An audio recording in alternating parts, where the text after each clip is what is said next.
بسم اللہ الرحمن الرحیم۔ خانہ کعبے کے سائے میں عبد المطلب کے لیے ایک تخت بچھایا جاتا تھا۔ عبد المطلب آ کر اس تخت پر بیٹھ جاتے۔ ان کے سارے بیٹے ان کے ارد گرد بیٹھتے، لیکن اس مسند پر کوئی نہ بیٹھتا۔ ایسے میں اگر حضور نبی کریم صلی اللہ علیہ وسلم تشریف لے آتے تو سیدھے اس تخت پر جا بیٹھتے۔ اس وقت آپ بہت چھوٹے تھے۔ آپ کے چچا آپ کو تخت سے اتارنا چاہتے۔ عبد المطلب انہیں روک دیتے اور ان سے کہتے، میرے بیٹے کو کچھ نہ کہو، اللہ کی قسم اس کی بہت بڑی شان ہوگی۔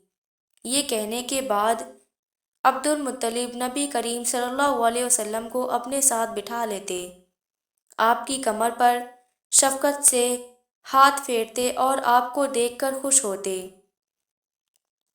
اس واقعہ سے ثابت ہوتا ہے کہ بچپن سے ہی آپ کی شان ظاہر ہو چکی تھی۔